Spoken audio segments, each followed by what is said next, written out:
எல்லோருக்கும் இனிய வணக்கம். இன்றைக்கி நம்ம சேனலில் ஒரு டேஸ்டியான பாஸ்தா ரெசிபி பார்க்க போகிறோம். ப்ரோக்கோலி யூஸ் பண்ணி இந்த ரெசிபி நான் செஞ்சுருக்கிறேன். ப்ரோக்கோலியோட கலர் மாறாமல் எப்படி அதை வேக வச்சு இந்த ரெசிபியை செய்யலாம் அப்படிங்கிறத இப்போ பார்க்கலாம். ப்ரோக்கோலியை ரொம்ப நேரம் வேக வச்சா கலர் சேஞ்ச் ஆயிரும். அதனால் நம்ம 3 மினிட்ஸ் மட்டும் இதை வேக வச்சு எடுத்து வச்சுக்க போகிறோம். ஒரு 1/2 லிட்டர் அளவு தண்ணியில் நம்ம எடுத்து வச்சுருக்கிற ப்ரோக்கோலியை பீசஸாக கட் பண்ணி ஆட் பண்ணிக்கலாம். ப்ரோக்கோலியோட ஸ்டெம் பார்ட்டை வீசிட வேண்டாம், அதையும் சின்ன சின்னதாக கட் பண்ணி இதோடு சேர்த்து வேக வச்சுக்கோங்க.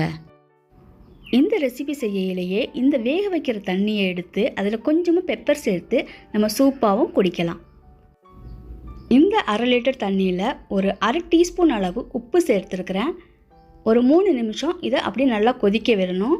கொதிக்கையில் ஒரு 2 பல் பூண்டும் இதில் சேர்த்துக்கணும். இப்போ 3 மினிட்ஸ் ஆயிடுச்சு. ஹாஃப் குக்கான இந்த ப்ரோக்கோலியை ஒரு பிளேட்டுக்கு மாற்றிக்கலாம். மீதி இருக்கிற வாட்டரை நம்ம சூப்பாக யூஸ் பண்ணிக்கலாம்.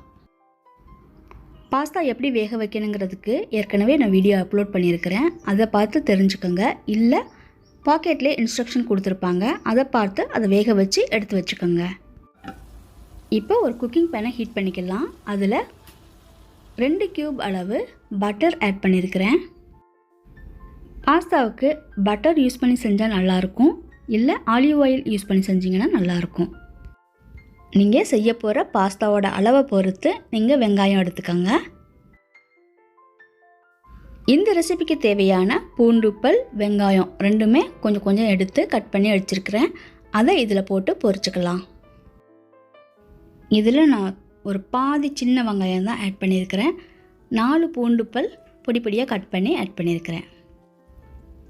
வெங்காயம் ஓரளவுக்கு நல்லா வதங்கினதுக்கப்புறம் நம்ம வேக வச்சு எடுத்து வச்சுருக்கிற ப்ரோக்கோலியை ஆட் பண்ண போகிறோம். ப்ரோக்கோலியை ரொம்ப நேரம் குக் பண்ணக்கூடாது.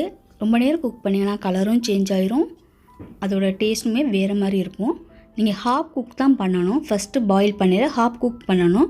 ஏன்னா நம்ம திரும்பவும் பாஸ்தா செய்யலே கொஞ்சம் நேரம் வதக்க போகிறோம், அதனால் ஹாஃப் குக் தான் பண்ணியிருக்கணும். இப்போ ஆட் பண்ணதுக்கப்புறம் நம்ம ஒரு 2 நிமிஷம் அப்படியே கிளறி விட்டுக்கோங்க. ஹாஃப் குக் பண்ண இந்த ப்ரோக்கோலியை இப்போ ஆட் பண்ணியாச்சு. இதை 2 நிமிஷம் அப்படியே கிளறி விட்டுக்கலாம். அதுக்கப்புறம் நாம் குக்கிங் க்ரீமை ஆட் பண்ணிக்கலாம். இப்போது அடுப்பை லோ ஃப்ளேமில் வச்சுக்கோங்க. ஏன்னா நம்மளுக்கு அந்த ப்ரோக்கோலியோட கலர் ரொம்ப சேஞ்ச் ஆகிடக்கூடாது. இந்த இடத்துல நம்ம உப்பு சேர்க்கணும்னு அவசியம் கிடையாது. ஏன்னா நம்ம ஏற்கனவே கொஞ்சமாக உப்பு போட்டு தான் இந்த ப்ரோக்கோலியை வேக வச்சு எடுத்து வச்சுருக்குறோம். அதே சமயம் பாஸ்தாவிலையும் உப்பு போட்டு தான் வேக வச்சுருக்குறோம். அதனால் தனியாலாம் உப்பு சேர்க்க வேண்டிய அவசியம் இல்லை. ஹெவி க்ரீம் ஆட் பண்ணால் கொஞ்சம் திக்காக இருக்கும். அதனால் பாஸ்தா வேக வச்ச வாட்டர் அல்லது ப்ரோக்கோலி வேக வச்ச வாட்டர் இருந்ததுன்னா கொஞ்சமாக அதில் ஆட் பண்ணி கொஞ்சம் திக்னஸை கம்மி பண்ணிக்கலாம். இப்போ நான் ப்ரோக்கோலி வேக வச்ச வாட்டரில் கொஞ்சமாக ஆட் பண்ணியிருக்கிறேன். இதை ஒரு 1 மினிட் அப்படியே கிளறி விட்டுக்கலாம். குக்கிங் க்ரீம் எதுவும் கிடைக்காத சமயத்தில் நான் தேங்காய் பால் யூஸ் பண்ணி கூட செஞ்சுருக்கிறேன். ரொம்ப டேஸ்டியாக இருக்கும். அதையும் நீங்கள் ட்ரை பண்ணி பார்க்கலாம். நாம் ஆட் பண்ண குக்கிங் க்ரீம் நல்லா கொதித்து கொஞ்சம் நேரம் கழித்து திக்காக வரும். அந்த சமயத்தில் நம்ம குக் பண்ணி வச்சுருக்கிற பாஸ்தாவை ஆட் பண்ணிக்கலாம்.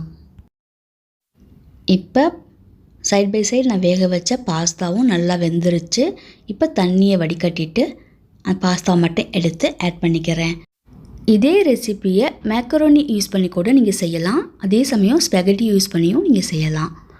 இந்த ரெசிபியோட ஸ்பெஷாலிட்டியே இந்த ப்ரோக்கோலியோட கலர் சேஞ்ச் ஆகாமல் இந்த பாஸ்தா ரெசிப்பியை செஞ்சாச்சு.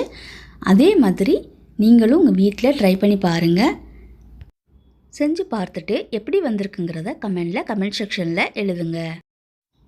உங்களுக்கு தேவைன்னா நீங்கள் பெப்பர் கூட ஆட் பண்ணிக்கலாம். இந்த வீடியோ உங்களுக்கு பிடிச்சிருந்துச்சுன்னா லைக் பண்ணுங்கள், ஷேர் பண்ணுங்கள்.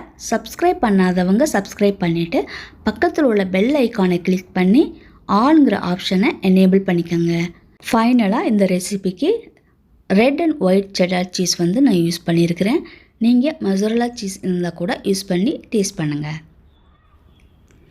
சீஸியான கலர்ஃபுல்லான ப்ரோக்கோலி பாஸ்தா ரெடி ஆயிடுச்சு. இப்போ டேஸ்ட் பண்ணலாம். மீண்டும் ஒரு அருமையான ரெசிபியோட அடுத்த வீடியோவில் சந்திக்கிறேன். நன்றி, வணக்கம்.